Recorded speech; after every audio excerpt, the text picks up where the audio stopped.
Assalamualaikum warahmatullahi wabarakatuh. Perkenalkan, nama saya Sri Mahendra, NPM 20200-328, kelas Sistem Komputer 4A, mata kuliah Sistem Operasi. Di sini saya akan mempresentasikan materi yang berjudul Sistem Operasi Handphone atau Smartphone. Apa itu sistem operasi? Sistem operasi adalah perangkat lunak sistem yang mengatur sumber daya perangkat keras dan perangkat lunak serta sebagai daemon untuk program komputer. Tanpa sistem operasi, pengguna tidak dapat menjalankan program aplikasi pada komputer mereka, kecuali program booting. Sistem operasi mempunyai penjadwalan yang sistematis, mencakup perhitungan, penggunaan memori, pemrosesan data, penyimpanan data, dan sumber daya lainnya. Jenis-jenis sistem operasi pada smartphone. Nah, untuk jenis-jenis sistem operasi pada smartphone, yang pertama ada sistem operasi iOS. Apa yang dimaksud dengan iOS? iOS adalah singkatan dari iPhone Operating System. Sesuai dengan namanya, definisi iOS adalah sebuah sistem operasi yang secara khusus dikembangkan oleh Apple Inc. dan digunakan sebagai perangkat kerasnya seperti iPhone, iPad, iPod Touch. Perlu Anda ketahui bahwa OS ini cukup unik, berbeda dari sistem operasi lainnya, di mana dia mampu menempatkan masing-masing aplikasi pada tempat tertentu dengan perlindungan sendiri-sendiri. Hal ini membuat aplikasi aman, tercegah dari aplikasi lain berpotensi rusak.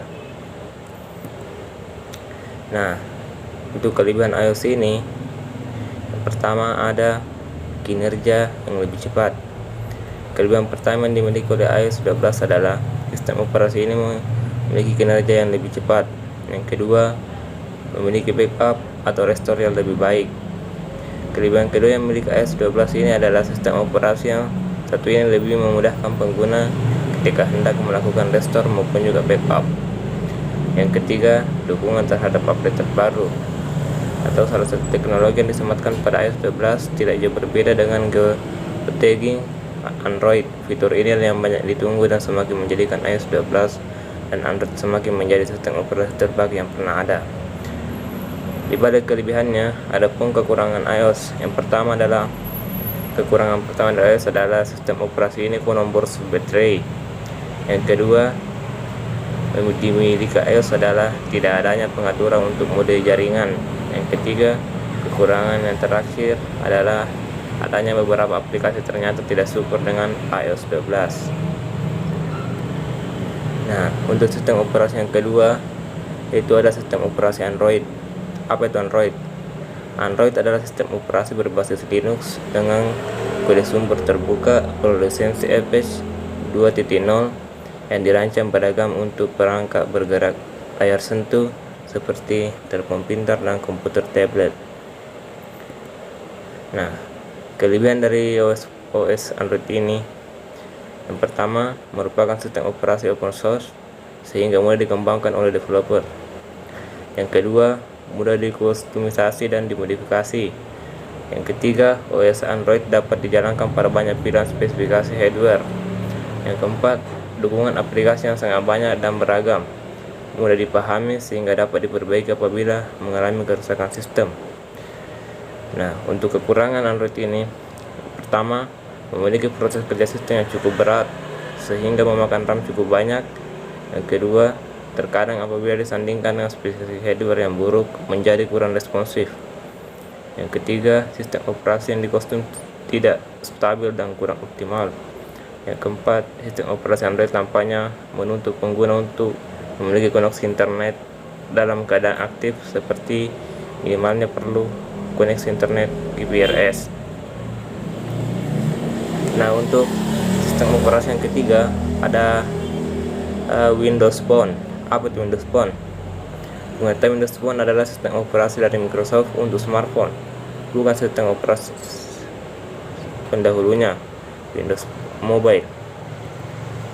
Nah, untuk kelebihan Windows Phone ini, yang pertama ada fitur Cortana. Fitur Cortana adalah asisten virtual yang Anda temui di Windows Phone. Anda mungkin akrab dengan Google Now dari Android atau Siri dari iOS. Yang kedua, tampilan Live Tiles. Windows Phone menggunakan antarmuka Live Tiles yang merupakan merek dagangan. Nah, kekurangan dari operasi ini adalah ketersediaan aplikasi Windows Phone bisa dibilang minim. Yang kedua, salah satu kelemahan Windows Phone karena bukan open source adalah sebagian besar aplikasi di pasar harus dibayar. Yang ketiga, Windows Phone tidak mendukung pihak ketiga. Jika Anda ingin mengunduh aplikasi, Anda harus mengunduhnya lewat dari Microsoft. Nah, selanjutnya yang keempat adalah sistem operasi BlackBerry. BlackBerry merupakan sebuah perangkat ponsel besutan dari perusahaan asal Kanada, Amerika Serikat. BlackBerry mulai diperkenalkan oleh perusahaan RIM Research in Motion pada tahun 97 silam. Namun BlackBerry baru diperkenalkan di tanah air Indonesia pada tahun 2004. Nah, kelebihan dari sistem operasi yang ini adalah dari segi sistem di bawah perangkat BlackBerry dirasa sangat menguntungkan, terlebih lagi jika Anda menggunakan untuk bisnis, karena sistem operasi BlackBerry mempunyai manajemen kontak akurat serta rapi. Yang kedua, kapasitas baterai dan daya tahan baterai. Jika kita memperhatikan perangkat BlackBerry memiliki kapasitas baterai yang tergolong kuat sehingga memudahkan pengguna jika perangkat tersebut digunakan menjalankan sebuah bisnis. Untuk kekurangannya yaitu browsing atau jelajah internet. Kekurangan utama dari sistem bawaan BlackBerry adalah saat digunakan untuk browsing atau berjelajah di dunia maya akan terasa sangat lambat dan masih lemah jika dibandingkan dengan perangkat menggunakan sistem operasi lain seperti Android dan iOS. Nah, untuk sistem operasi yang kelima ada sistem operasi Symbian. Apa itu sistem operasi Symbian? Sistem operasi Symbian adalah sistem operasi yang tak bebas bergerak yang dikembangkan oleh Symbian Ltd yang dirancang untuk peralatan bergerak seperti mobile. Nah, untuk kelebihan dari Symbian ini, Symbian terbilang OS paling laris pada tahun 2007 sampai 2010 kemarin. Karena memang belum ada yang menandinginya waktu itu. Symbian juga terbukti bisa tampil lebih baik pada ponsel dan dirancang untuk multimedia. Hampir semua aplikasi kompatibel bisa dipasang di sana. Symbian merupakan sistem operasi besutan Nokia. Vendor besar lainnya tidak diragukan lagi kualitasnya. Nah, untuk kekurangan Symbian yaitu pada saat beberapa tahun lalu mungkin Symbian paling populer, namun tidak lagi untuk saat ini. Symbian merosot dengan adanya baru besutan dari merek dagang yang lain seperti iPhone, dan yang paling berat itu Android sudah sangat populer saat ini karena Symbian isinya atau konfigurasi sistem hampir sama dengan komputer. Symbian rentan terkena virus. Jadi kesimpulan yang dapat kita ambil dari materi tersebut adalah setiap sistem operasi memiliki kelebihan dan kekurangan masing-masing. Pemilihan sistem operasi yang bagus tergantung pada kebutuhan kita masing-masing. Sekian dan terima kasih.